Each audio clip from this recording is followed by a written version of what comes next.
अस्सलाम वालेकुम। अमजद इकबाल अमान एक नई वीडियो के साथ हाज़िर खिदमत है। अगर आपकी जायदाद पर, प्रॉपर्टी पर, दुकान पर, प्लाट पर, घर पर कोई नाजायज़ कब्ज़ा कर ले तो आपने फ़ौरी तौर पर क्या करना है। अगर ऐसा कोई वाक़या आपके साथ खुदा न खास्ता रूनुमा हो जाए कि आपकी जायदाद पर कोई जो है शख्स या कोई अशख़ास नाजायज़ कब्ज़ा कर लें, तो सबसे पहला काम आपने ये करना है कि आपने सेशन कोर्ट में एक एप्लीकेशन दायर करनी है, इस्तिग़ासा दायर करना है उन मुल्ज़िमान के ख़िलाफ़ जिन्होंने आपकी जायदाद पर कब्ज़ा कर लिया है।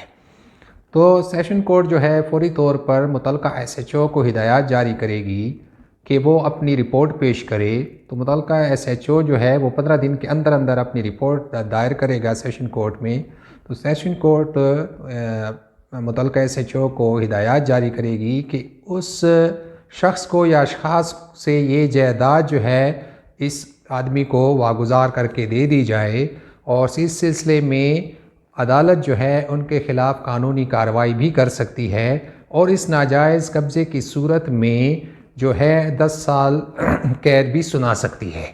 लिहाजा सबसे पहला काम तो आपने यही करना है कि फ़ौरी तौर पर किसी तरह भी कानून को हाथ में न लें जिससे मज़ीद मसाइल बढ़ जाते हैं।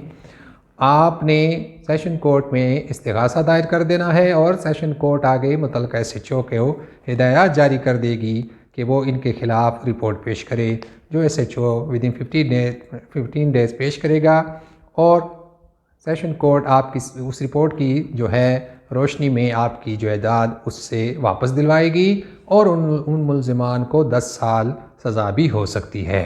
तो ये पहला तरीक़ाकार आपने करना है ताकि आपकी जायदाद को जो गैर कानूनी तौर पर किसी ने कब्ज़ा किया हुआ है उससे छुड़ाया जा सके। इजाज़त चाहूँगा।